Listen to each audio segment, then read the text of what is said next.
ഒരു വീടിനെ സംബന്ധിച്ചിടത്തോളം ഏറ്റവും പ്രധാനപ്പെട്ട ദിക്കും സ്ഥലത്തിൽ ഒന്നാണ് വടക്ക് കിഴക്ക് ഭാഗം. അപ്പോൾ വടക്ക് കിഴക്ക് ഭാഗത്ത് യാതൊരു തരത്തിലുള്ള നിർമ്മിതികളും ചെയ്യാൻ പാടില്ല. ഇപ്പോൾ നമ്മൾ വീട് വെക്കുമ്പോഴത്തേക്ക് വടക്ക് കിഴക്ക് ഭാഗത്തുണ്ട് ഒരു ഷെഡ് പണിഞ്ഞിട്ട് അവിടെ സിമന്റ് ഇറക്കി വെക്കുകയോ അല്ലെങ്കിൽ ആ ഷെഡ് പണിയുകയോ ഒന്നും വടക്ക് കിഴക്ക് ഭാഗത്ത് പാടില്ല. നമുക്ക് പണിയുടെ ഒരു സാധനങ്ങളും വടക്ക് കിഴക്ക് ഭാഗത്ത് ഇറക്കി വെക്കാനായിട്ടും പാടില്ല. അങ്ങനെ നിൽക്കുകയാണെന്നുണ്ടെങ്കിൽ പണി മുന്നോട്ട് പോകത്തില്ല. സമീപത്തുള്ള മറ്റ് വീടുകളുടെ എനർജി, ഇപ്പോൾ നമ്മളൊരു ഏരിയയിലോട്ട്, ഒരു പുതിയ ഏരിയയിലോട്ടാണ് നമ്മൾ ഈ വസ്തു വാങ്ങിക്കുന്നത്, അവിടെയാണ് വീട് വെക്കുന്നത്. അങ്ങനെയാണെങ്കിൽ നിലവിൽ അവിടെ മറ്റ് വസ്തുക്കളോ വീടുകളോ ഉണ്ടെങ്കിൽ ആ വീടിന്റെ എനർജി, അത്തരത്തിലുള്ള ആൾക്കാർ ഏത് രീതിയിലാണ് അവിടെ താമസിക്കുന്നത്, അവർക്ക് സാമ്പത്തികമായിട്ട് നേട്ടങ്ങളുണ്ടോ, അതുപോലെ ഒരു ഏരിയയുടെ എനർജി മനസ്സിലാക്കാനായിട്ട് ആ മറ്റു വീടുകളെ നമ്മളൊന്ന് നോക്കിയാൽ അത് നമുക്ക് മനസ്സിലാക്കാനായിട്ട് പറ്റും. നമ്മളൊരു പുതിയ വീട് വെക്കാനായിട്ട് തുടങ്ങുകയാണ്.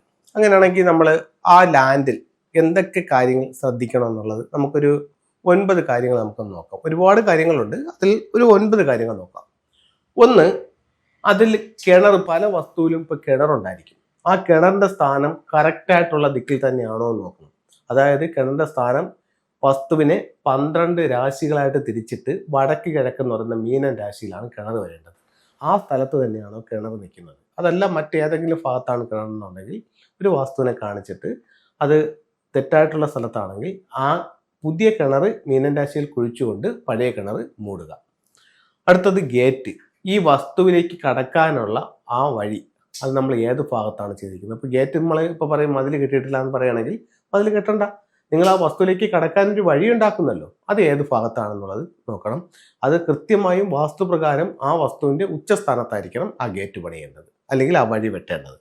അടുത്തത് അതിൻ്റെ ചരിവ്, ഇതിൻ്റെ നീരൊഴുക്ക് അല്ലെങ്കിൽ ഭൂമിയുടെ ചരിവ് എങ്ങോട്ടാണെന്നുള്ളത് നമ്മൾ മനസ്സിലാക്കണം. തെക്ക് പടിഞ്ഞാറ് ഉയർന്നിരിക്കണം, വടക്ക് കിഴക്ക് ഭാഗം താഴ്ന്നിരിക്കണം, അത് നമ്മൾ കൃത്യമായും നോക്കേണ്ടതുണ്ട്.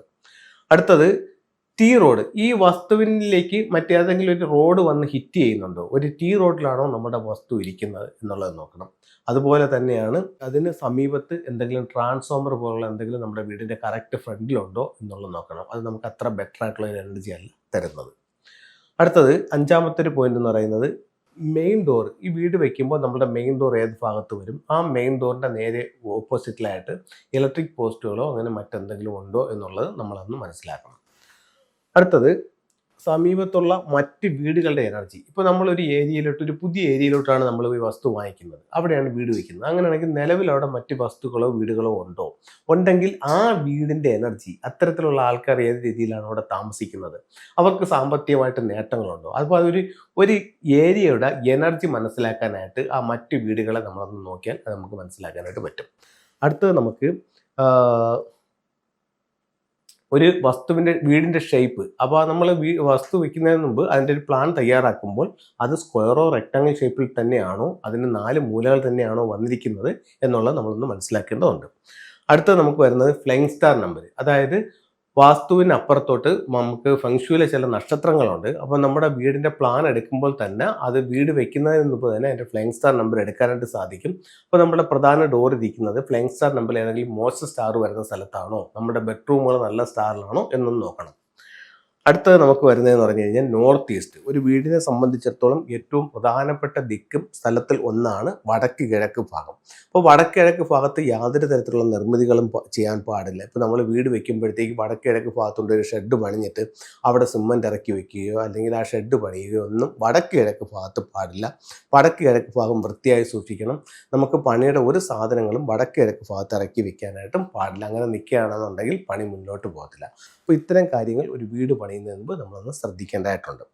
ഫംഗ്ഷനിൽ ചില ടൂളുകളിലേക്ക് നമുക്ക് പോകാം. ഇത് ഒരു 3 ലെഗ്ഡ് ഫ്രോഗാണ്. സമ്പത്തിന് വേണ്ടിയിട്ട് നമുക്ക് വീടുകളിൽ സ്ഥാപനത്തിൽ ഉപയോഗിക്കാം. ഇതിൻ്റെ ചുണ്ടിൽ ഒരു ചൈനീസ് നാണയം ഇതുപോലെ വെക്കണം. ഒരു 3 ലെഗ്ഡ് ഫ്രോഗിനെ വെക്കാം. പ്രധാന വാതിലിൽ നിന്നും വീടിനുള്ളിലേക്ക് കടന്നു വരുന്ന രീതിയിൽ ഇതിനെ വെക്കാവുന്നതാണ്. അടുത്തത് നമുക്ക് ചെയ്യാവുന്ന പറഞ്ഞാൽ ഒരു മണ്ടേരിയൻ ഡക്സിന് വയ്ക്കാം, കപ്പിൾസിൻ്റെ ഐക്യത്തിന് വേണ്ടിയിട്ട്. അടുത്തത് എപ്പോഴും ഒരു പോസിറ്റീവ് എനർജി ഉണ്ടാവാനായിട്ട് ഒരു ലാഫിൻ ബുദ്ധിയെ വീട്ടിൽ സൂക്ഷിക്കാം. ഒരു ടൂളും കൂടെ പരിചയപ്പെടുത്താം. ഇതെന്ന് പറയുന്നത് ക്രിസ്റ്റൽ ബോൾ ആണ്. ഇത് എർത്ത് എനർജി എൻഹാൻസ് ചെയ്യാനായിട്ട് സൗത്ത് വെസ്റ്റ് കോർണറിൽ ഹാങ് ചെയ്യാം. അപ്പോൾ ഇത്തരത്തിലുള്ള ടൂളുകൾ ഉപയോഗിച്ച് നോക്കൂ. എല്ലാവർക്കും എല്ലാ ഐശ്വര്യങ്ങളും ഉണ്ടാവട്ടെ എന്ന് പ്രാർത്ഥിച്ചുകൊണ്ട് നിർത്തുന്നു. നന്ദി, നമസ്തേ.